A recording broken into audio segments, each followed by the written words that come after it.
Olá, eu sou Clene Salles, sou ghostwriter, sou copydesk, desenvolvo projetos editoriais customizados e sou tradutora espanhol-português. E eu também estou na TV Relacionamento.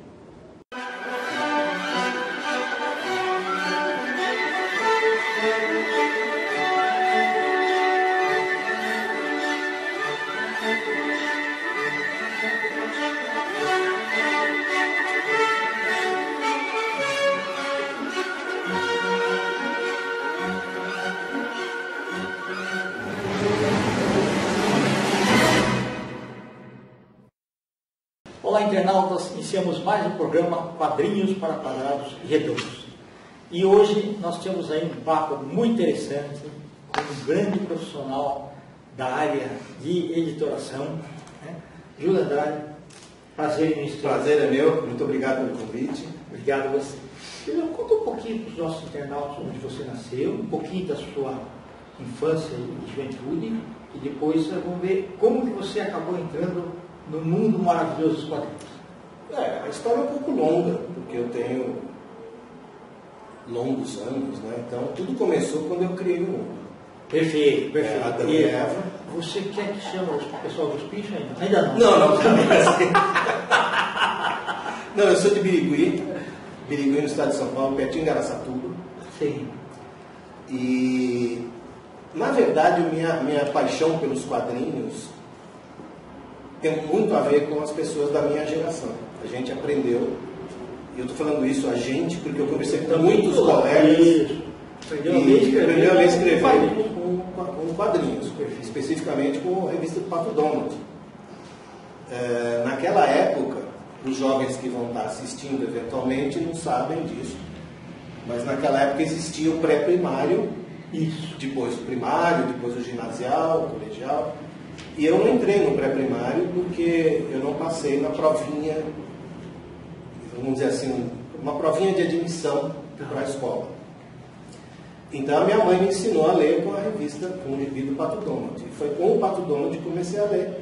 Eu achava na época que, não fazia ideia de como é que aquilo era feito, eu achava que eram carimbos. Então tinha um monte de gente lá carimbando o Pato Donald com várias posições. Eu falei, meu, que coisa maluca, né? E eu sempre quis mexer com isso na minha vida inteira, desde pequenininha. Depois que eu aprendi a ler e conquistei essa paixão, eu sempre quis aprender a fazer isso. Meu primeiro desenho, meu pai me deu uma vez uma lousa, e eu desenhei um elefante fazendo cocô no Pluto, no cachorro do Mickey. Essa foi a minha primeira obra, que não chegou a ser quadrinho porque eu não sabia escrever. Então eu fiz esse desenho que no fim não ficou, porque meu irmão chegou lá, ficou com ciúme e apagou. Mas essa foi a minha grande obra. E aí, depois daí, eu fui seguindo a vida e tal. E chegou naquele momento fatídico de jovem, em que você tem que escolher o que você vai fazer da vida, a sua profissão. E, mais uma vez, falando dos mais jovens, naquele tempo a coisa era um pouco menos democrática do que é hoje. Meu pai chegou e disse assim, eu sou irmão do meio, tenho um mais velho e mais novo. Meu pai chegou e disse, você, para o mais velho, vai ser médico, para mim, que eu era do meio, vai ser advogado, e para o mais novo você vai ser engenheiro. Eu falei, porra. O meu irmão mais novo... Naquela época existia 27 profissões, hoje tem mais de 500. Então. Mas era democrático assim. Meu pai chegou e falou assim. Meu pai era delegado de polícia, meu tio, irmão dele era do DOPS. Então, o outro tio, casado com a minha tia, era coronel da antiga Força Pública, que seria a PM hoje. Então, eu estava num ambiente super democrático lá. E eu podia escolher livremente o que eu queria. Então, o meu irmão mais velho se formou em medicina, o mais novo é engenheiro, mecânico, automobilístico. E eu falei, nunca que eu vou fazer direito. Você vai de Duralex, Aí eu falei, caramba, o que eu posso fazer que eu gosto de desenhar e também não vou entrar em conflito com meus pais. Mas isso lá em Birigui ainda? Não, já em São Paulo. Já em São Paulo. Aí eu disse assim, bom, eu vou desenhar, o que eu posso fazer? Desenhar como advogado não vai dar certo. Como engenheiro também não. Falei, vou fazer cirurgia plástica, porque daí eu desenho orelha, nariz das mulheres. Falei, vou juntar as duas coisas que meus pais querem e o que eu não quero. E fiz vestibular, não passei, mas acabei passando em Botucatu e fui com 17 anos. Fiquei 4 anos lá em Botucatu. Foi um dos momentos mais incríveis da minha vida, porque eu aprendi nada que tenha a ver com medicina, mas aprendi muito em outras coisas. Bastante, não, também não. Eu ia estudar anatomia, mas de outras formas. Entendi. Não com desenho. Isso, a gente depois pula essa parte. Daí eu desisti, voltei para São Paulo e não deu certo, porque essa história eu não posso contar aqui, porque é censurado. Então eu fui convidado a voltar para São Paulo e sair da faculdade. Então, eu estudei hoje chama Unesp. Sim. E aí voltei para São Paulo, falei, bom, preciso fazer alguma coisa na vida. Meu pai falou, não, você vai trabalhar, então, você gosta de desenhar, você vai trabalhar no Detran, fazendo mapa. Interessante. Falei, é perto, departamento de cartografia do Detran. Falei, tá perto, desenho, mas a diferença é que tem que desenhar com aquele bolômetro, aquele negócio todo. E eu não gostava, obviamente eu não gostava disso. Um dia eu fiz uma besteira, falei, não, eu vou fazer tudo sozinho. Fiz uma besteira nos mapas ali, era do centro do Diadema.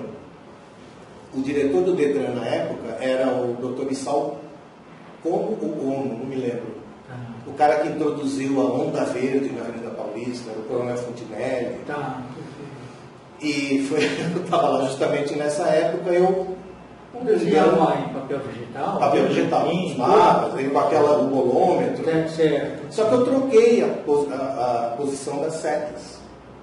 Quando os caras foram instalar as setas, dizem que foi o maior congestionamento da história do centro de Diadema. Aí também não deu certo. Eu falei, o que eu vou fazer da vida agora? O meu pai conhecia, tinha uma irmã que trabalhava com ele, era uma investigadora, cujo irmão trabalhava na Editora Abril, na Marginal Tietê. E eu pensei que você ia ter que fazer o retrato falado. Não. Aí ela disse assim, olha, manda o seu filho procurar o meu irmão. E escreveu no papelzinho IGA. Meu pai falou, você gosta de fazer esses desenhinhos, vai lá que tem outro maluco que faz isso também, irmão esqueci o nome dela. E eu fui, peguei meus desenhos, eu gostava de desenhar, peguei meus desenhos, bati na porta do estúdio, é um estúdio enorme, acho que no 4º andar da Marginal, do prédio da Abril, da Marginal Tietê ainda, e tinha uma moça, uma secretária assim, eu falei, eu vim procurar o IGA, ela falou, é aquele ali, lá no fundo. Era uma sala, cuja metade da parede era esse biombo assim, a outra metade aquele vidro canelado. IGA era o nome da pessoa? Era o nome da pessoa, do irmão, não, do irmão, do irmão dela. Chego lá na porta, tinha um japonês, de um bigodinho assim, podia fumar na época. Ele estava numa prancheta, o óculos na ponta do nariz, a unha do dedinho, mindinho, raspando uma arte do Tio Patinhas, o guache que saiu na prancheta. Raspando o excesso de tinta, nessa mão esquerda um cigarro tinha 1 metro de cinza. E ele assim. E eu na porta e ele nada. E eu na porta ele... Aí eu, sem olhar para mim, o que você quer? E a cinza não caía. Eu olhava assim e falei, como é que ele consegue equilibrar esse negócio? O que você quer? Olha, o seu IGA, eu gostava. Eu não sou o IGA. Ah, mas a pessoa mandou vai procurar um bigodudo que nem Pantiovila. Eu falei, tá bom, desculpa. E eu li na redação. Esse cara foi meu mestre depois, Jorge Cato. Ok. As primeiras capas dos gibis da Disney foi ele quem fez. Interessante. Aí eu procurei lá na sala um bigodudo de um cara mesmo, bigodão assim. Parecia mexicano. Mexicano, falei, mas como é que IGA é nome japonês, como é que pode ser mexicano? Fui falar com ele era o Valdir Igaiara de Souza, apelido IGA. Tá. E que foi o grande diretor, o grande mentor de todo mundo lá. Aí ele olhou meus desenhos e falou, Juninho, você não dá para isso, mas faz uns roteiros aí. Eu falei, tá bom. E foi assim que começou, em 71. Eu já tinha voltado da faculdade. Aí eu comecei como freela, Tá. E você tinha assim, ó, são tantas páginas, você tinha uma coisa meio delimitada, não tinha? Naquela época não. Eu comecei a fazer 4, 6 páginas. Quando eu fui mandando um monte de. Aí eu fui para roteiro, porque daí Leiga me disse assim, escuta, para você fazer um bom desenho, ser um bom desenhista, Disney, Mickey, são 4, 5 anos. Eu falei, não tenho paciência, sou aquariano. Eu falei, não tenho paciência para isso. Ele falou, então você escreve os roteiros aí. Então eu desenhava os roteiros, mas do meu jeito. Dá para identificar bonitinho. Então eu comecei a fazer, 71, 72, fiz alguns. A primeira história que eu fiz e que foi aprovada, não as que eu fiz e as outras foram devolvidas, foi do Mickey, com Mancha Negra. As artes publicadas? Saiu 4, 5 anos depois, ela saiu publicada. Mas foi um orgulho, hein, na hora que você viu? Nossa! Não, então, aí eu comecei a fazer, essa história foi comprada, ela ficou guardada. Por que ela ficou guardada esse tempo todo? 4, 5 anos depois. Porque eles tinham muito material dos Estados Unidos, da Itália, do Mickey. E não tinha espaço na revista. Aí, em determinado momento, em 4, 5 anos depois, 77, eu acho, o Napoleão Figueiredo desenhou a história, foi publicada, tinha 14, 15 páginas. Então você podia fazer o que você quisesse. Aí eu fui fazendo. Um dia o diretor editorial era o Cláudio de Souza, que já faleceu. Era o Homem Abril, né? O Homem Abril. Isso, perfeito. Ele era o diretor na época, em 73, 74, ele disse assim, olha, nós estamos para o IGA, que era o editorial, nós estamos com um problema aqui, qual é? A Disney dos Estados Unidos tem muito roteiro, mas não tem gente para desenhar. E eles pediram para a gente ver se os nossos desenhistas aqui podem suprir isso. Então eles fizeram esse acordo, começaram a mandar roteiros. E os desenhistas daqui, Moacir, Rodrigues, o Carlos Herrero, começaram a desenhar para eles lá fora. Sim. Depois essas histórias vinham para cá. Aí o Cláudio Souza falou, não, então nós precisamos, se não tem talento, vamos formar. Perfeito. E criou a Escolinha Disney. E aí me chamaram para ir para a Escolinha Disney. Então eu e mais um outro rapaz fomos para aprender a estudar na Escolinha ser argumentista. E vários outros desenhistas e artistas para a área de arte mesmo. Então o Eli Leon, que virou um desenhista muito conhecido, a Cássio Ramos, todos esses se formaram lá. O primeiro mestre foi o Jorge Cato, esse que você quer. E depois o Primágio. Ok, bacana. O Primágio veio do Rio. Sim, da RGE na época. Isso, ele fazia o Tex e tal. E ele foi falar, não, então você vai coordenar esses caras aqui. Então ele passava essas lições. Aí sim, no nosso caso de argumentista, que tinha a lição de casa. Você cria aquelas piadinhas na época, tinha um expediente da revista na última página, sim, onde tinha o nome dos funcionários e aqui um espaço em branco. Então ele vinha historinhas. Ali a gente começou. 4 quadrinhos, assim, ali era a nossa, entre aspas, a lição de casa. Ó, vai criar piadinha pra gente por ali. Então eu fiz um monte, fiz com o Maurício, pro Pererê, na época o Ziraldo publicava na Abril. Na época o Maurício, da Mônica, turma da Mônica, tinha. Então o começo foi bem aí. Aí depois, um ano e pouco depois, que entre aspas eu me formei, e continuei trabalhando, aí sim com as encomendas. Aí era registrado bonitinho, preciso de uma história de 5 páginas do Zé Carioca, uma de 10 do Mickey, uma de 8 do Peninha, e aí foi. Ok. Nessa época do auge ali, foi na Bela Cinta? Foi. Isso que eu estou contando tudo, a gente estava na Faria Lima.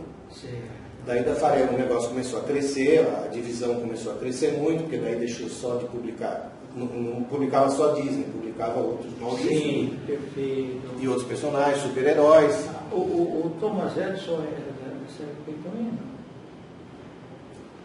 Thomas Edison? Quem que é o Thomas Edison? Também foi desenhista. Não lembro. Tá. Eu sei que na época da escolinha, ainda na Faria Lima, aí meu pai se rendeu, falou, não, o cara realmente vai nessa daí. Como é que tá lá? Eu falei, pai, o negócio tá esquisito. Estão falando, 74, ditadura, terrorista. Cheguei em casa uma noite e falei, pai, e aí, como é que tá indo lá com esses desenhos? Eu falei, tá indo bem, o que você tá achando? Tem um negócio esquisito, pai. O que é? Os caras só falam de Karl Marx. O quê? Na verdade não era Karl Marx, era Karl Marx. Que é o criador do Tio Patinho, E aqueles desenhos maravilhosos. Então, e aqui eu não entendia. Sim. Os caras falavam, Karl Marx, eu entendia Karl Marx. Eu falei, pai, negócio não, você não vai ficar lá, não. Mas de lá da Faria Lima a gente foi para o Curtume, na Rua do Curtume, porque a divisão estava crescendo, ficamos pouco tempo na Rua do Curtume. E do Curtume, sim, para Bela Sintra. Perfeito. Aí foi um prédio todo, era o prédio todo da Bela Sintra. Isso durante anos. Abril Jovem, né? Depois foi Abril Jovem. Abril Jovem foi quando, não me lembro o ano, meados dos anos 90, houve um momento antes em que o Vitor Tivita, que é foi o fundador da Abril, para evitar a briga entre os dois filhos, Roberto e Richard, dividiu, entre aspas, a empresa, o grupo, em dois. Então o Richard ficou com a Nova Cultural, com os hotéis, com um monte de coisa, e o Robert Tivita ficou com a editora. A editora abriu, a gráfica e a distribuidora. Sim. Que a área editorial mesmo ficou com ele. E anos depois os irmãos, entre aspas, se juntaram de novo, que é aí que veio então a Abril Jovem, que era uma corporação, era uma empresa independente, era do grupo Abril, mas tinha uma gestão própria, vice-presidente próprio, aí que veio figurinhas. A Abril Jovem começou a fazer figurinhas, aí a Abril Jovem começou a publicar, essa parte eu cuidava, Disney na Espanha, na América Latina, do México para baixo, e aonde mais?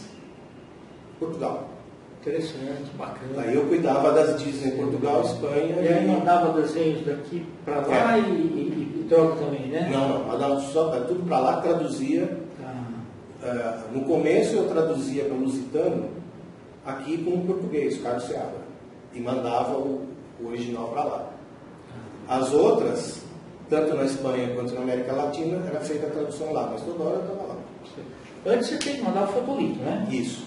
Hoje seria uma coisa digital. Hoje seria digital.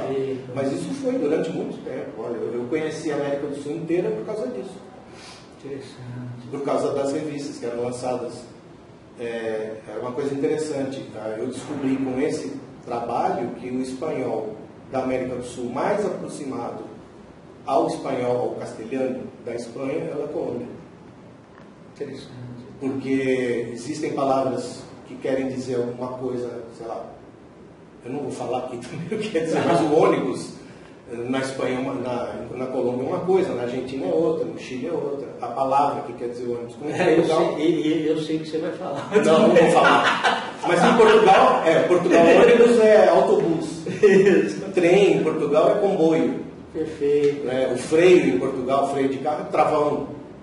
Exato. Então eu aprendi isso também. Agora, eu não vou falar o que você está pensando. Mas eu nunca fui para a Colômbia, né? Então, eu fiquei num ponto esperando. Eu falei, aqui é o ponto. Mas aqui passa isso? Passa. Eu falei, como é assim? Nesse país é assim? Legal. E dali para frente, Jorge? Então, daí a carreira foi mais ou menos assim, argumentista durante alguns anos, depois me chamaram para ser editor das revistas Disney. Em 80 eu saí, fui para RGE, para Rio Gráfica, no Rio de Janeiro, quando o Ângelo Rossi, que era o filho do cofundador da Editora Abril, foi para o Grupo Globo. E lá eu não fui cuidar de revistas, eu fui cuidar de projetos especiais. Ligados ou não aos produtos da TV Globo. Por exemplo, a gente lançou uma coleção de livros de bolso. Existia na época, vendia muito nas bancas de jornal, no tempo que a banca de jornal no Brasil vendia jornal e revistas, um livrinho chamado Sabrina, Júlia, Sabrina. Eu lembro bastante livro de bolso. Aí eu falei, vamos fazer um negócio igual com as telenovelas da TV Globo, aquelas que não são baseadas em livro. Transcendente, por exemplo, que o Roberto Braga escreveu diretamente para a TV, Ossos do Barão, Irmãos Coragem. Um pouquinho maior do que o Sabrina, né? Um pouquinho maior. A gente fez isso daí, transformei, botei no Omo e na Comfort. Que bacana. Então, a dona de casa comprava 1 quilo de sabão, um pacote de 1 quilo vinha um livro, eram 12 livros, coleção telenovelas. Foram 8 milhões de exemplares e a Unilever pegou esse mesmo projeto e foi para Portugal, mais 4 milhões. Então foi um tremendo sucesso, ganhamos Copa de Marketing. Outro projeto que a gente fez muito legal lá foi Chocolândia com a Nestlé. Quando não existisse o supermercado de chocolate que tem hoje. Não. Você comprava, a criança, ou a mãe, no caso, comprava uma caixinha que vinha acho que 4 tabletes e vinha um fascículo. Esse fascículo tinha uma historinha, não sei o quê, e um destaque brinque lá dentro, onde a criança destacava e montava um parque de diversão, uma cidade. Então, numa edição vinha o pé da prefeitura, delegacia de polícia, na outra vinha o bombeiro, sei lá o quê, e você comprando a coleção inteira, era uma cidade de papel, do tamanho dessa sala aqui. Ah, que legal. Também ganhamos um Copa de xodó, né?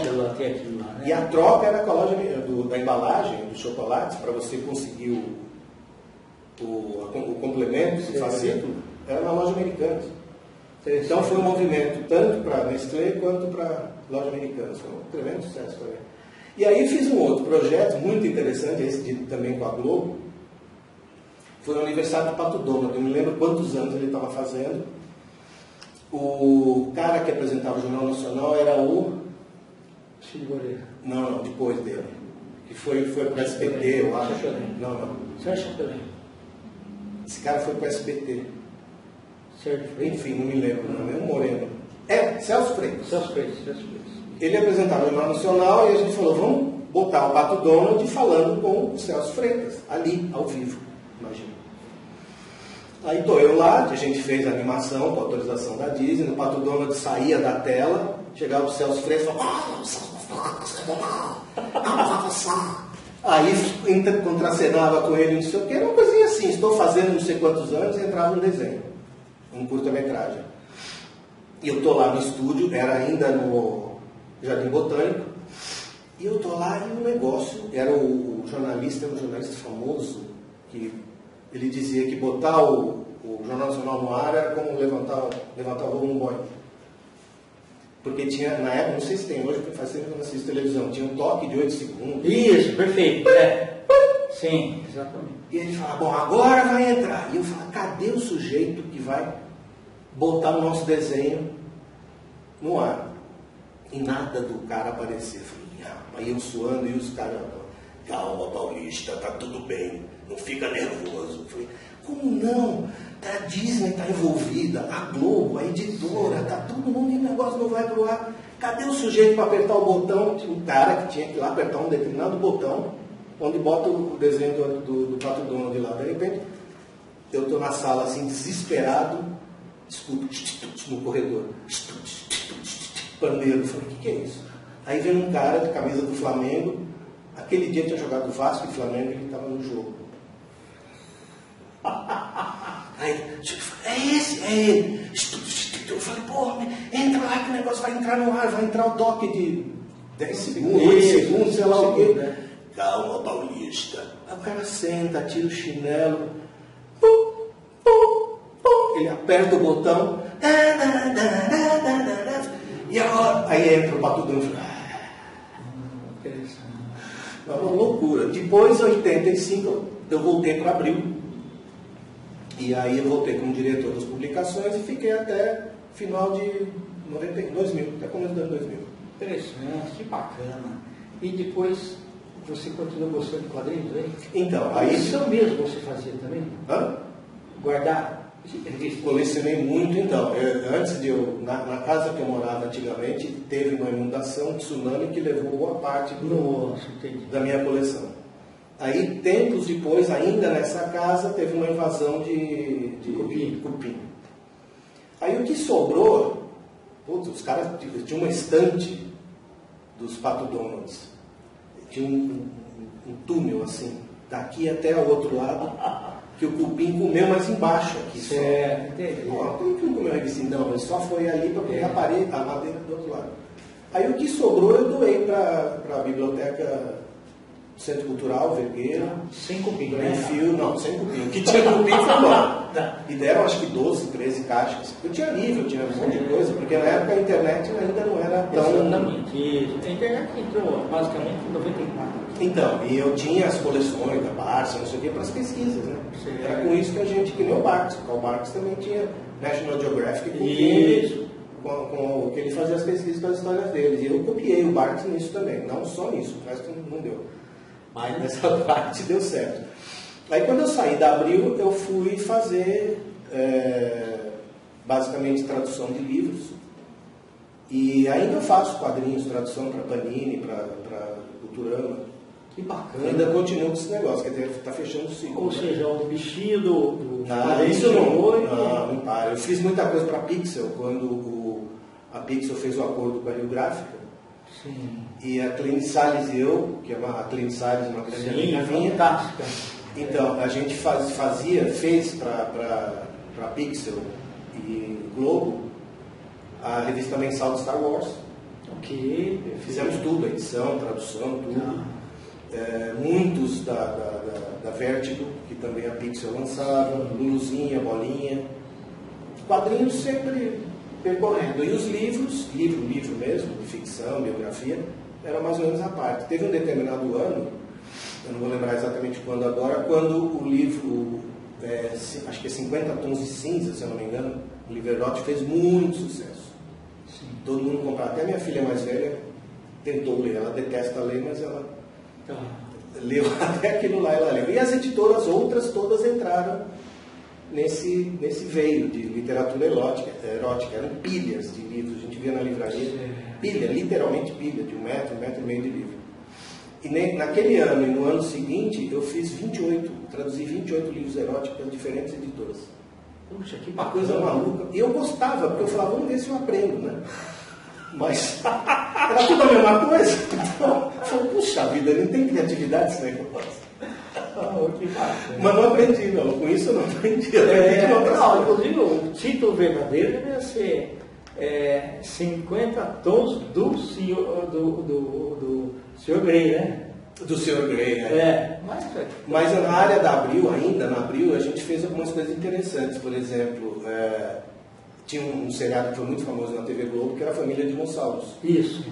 E aí o vice-presidente chegou e falou, vamos lançar uma revista, quadrinhos de Família Dinossauros. Eu consultei a Disney nos Estados Unidos, não tinha até então. Aliás, nunca teve. Aí eu falei, precisamos lançar esse negócio. Aí a ideia foi foto-quadrinhos. Então, uma fotonovela com as imagens dos seriados. Aí eu fui na Globo e eu ficava lá e o cara lá, o técnico, virando quadrinhos, cena por cena, esse sim, esse não, esse sim, esse não. E a gente montou história em quadrinhos, história em fotonovela. Depois nós desenhamos. Estava muito caro fazer isso. Aí os desenhistas todos que tinham lá começaram a desenhar. Família Dinossauros. E foi um grande sucesso. Foi. Outro projeto muito interessante foi com o McDonald's. Um negócio que me arrancou os cabelos. A ideia foi um lançamento do desenho animado Mulan, que agora teve live action, mas na época era a animação de longa-metragem do Mulan. A ideia foi, vamos lançar mini revistas pequenininhas dentro do McLanche Feliz. A Mulan, a Disney... Mini gibi. Então tinha história em quadrinhos, tinha adesivo para a criança completar uma cena, tinha curiosidade sobre a China, informações sobre a China, sobre sanduíche, sobre tudo. Eram 4 edições dentro dos lanches, uma por semana, do McLanche Feliz. Também foram 12 milhões de exemplares, uma loucura. E o McDonald's exigindo muita coisa para poder lançar aquilo lá. Então, o plástico que envolvia o gibi tinha que ser em determinada gramatura para não contaminar o lanche. Ok. O papel não podia, a criança se mexesse, cortasse o dedinho aqui, não podia ser assim. Então, cada papel tem que ser arredondado. Politicamente correto. Não podia pegar fogo, você tinha que tacar fogo naquele negócio para não pegar fogo. Então, a tinta tinha que ser especial para não contaminar o lanche, para não ser tóxico. Aí, no outro ano, fizeram a mesma coisa com o Tarzan, repetindo o projeto, foi muito legal. E teve um projeto muito louco que a gente chamou de Quack, que é a expressão do Pato Donald. Quack. Sim. Era a revista Quack. Era uma espécie de Mad Disney. Ok, entendi. Formato grande, totalmente incorreta, dentro dos limites da Disney, mas era politicamente incorreta. Não fez sucesso aqui porque o jornaleiro estava acostumado com um gibi Pato Donald, formatinho pequenininho, naquele canto na banca. Aí aquilo lá ele colocava no fundo lá e ninguém via. Colocava no fundo, ninguém via. Durou só 6 números, mas foi tão bem recebido na Disney que ela foi exposta na sede da Disney, nos Estados Unidos. A vice-presidente da Disney gostou tanto que eles punham como a inovação na área de... E hoje é raro, viu, alguém ter aquilo. Foram 6 números. Entendi. E, enfim, foram projetos muito... Tem um monte. O Anos de Ouro do Pato Donald. Sim. Você falou de colecionador, e você talvez seja o maior colecionador do Brasil. Na época a gente falou, como é que nós vamos fazer fotografar o número 1 do Pato Donald? Hoje seria mais fácil, né?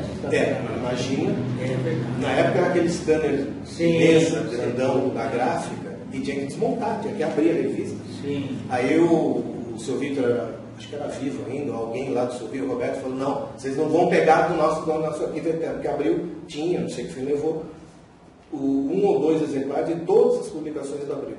Certo. Que fica um negócio que eles chamam arquivo eterno, quer dizer, o negócio está lá e ninguém mexe.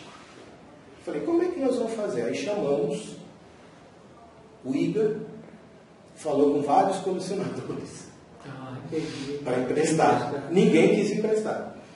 Aí um emprestou, não me lembro quem, e ele falou, vamos desmontar isso aqui, precisa tirar o grampo, precisa abrir o negócio para botar no negócio. Não, senhor, eu quero um seguro de não sei quantos milhões. Tinha que vender o prédio da Abril para pagar o seguro dele. No fim, o pessoal do arquivo permitiu, eles tinham 2 exemplares, permitiu que um fosse, entre aspas, desmontado. Nem foi para montar de novo. Sim. Nossa, mas no fim deu certo. Saiu o Anos de Ouro Pato Donald, fizemos depois do Zé Carioca, fizemos depois do de Patinhas e do Mickey. Certo. Mas foi um projeto também bastante interessante na Abril. Muito legal. E bacana que você estava lá presente, né, quando isso aconteceu. Nossa, eu vi. Então você fez um bom uso da criatividade. Não, eu vi muita coisa interessante, tive a chance de conhecer vários artistas, grandes desenhistas, o Canini, por exemplo. O Canini mudava minhas histórias. Eu mandava as histórias do Zé Carioca para ele e falava, Julinho, não gostei. Não, vou mudar isso aqui. Eu falei, tá bom, quem sou eu para falar com o Canini? E ficava melhor. Legal, bacana. Tá bom, hoje nós estamos aí nos instantes finais, tá? Então você volte outras vezes aí, porque tem muita história. E precisamos fazer uma biografia sua, né? Porque essa história é fantástica. Tem muitos. Tem um livro muito interessante do Mauro sobre os quadrinhos Disney. E tem várias histórias lá, que inclusive eu ajudei com outras histórias também, que é um livro que pode servir de referência. Tá bom. Você quer deixar seus contatos? Então, meu telefone, meu WhatsApp, eu fiz a cola porque eu não lembro. Eu não ligo para mim mesmo. Tá. Então eu não sei de cor. Vamos escrever aqui, pode falar que é isso. É 11 99403 2617. Esse é o meu WhatsApp. E a minha mensagem final para esse nosso papo muito agradável é do Walter Franco, que eu aprendi há muitos anos atrás, um cantor muito famoso. Sim. Foi? E eu uso desde que eu aprendi, uso como um lema assim.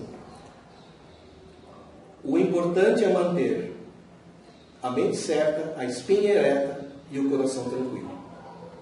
Muito bacana. Parabéns. Muito obrigado. Né? Internautas, com os agradecimentos então a esse talentoso Júlio Andrade, nós finalizamos mais um Quadrinhos para Quadrados e Redondos. Um grande abraço e até a próxima.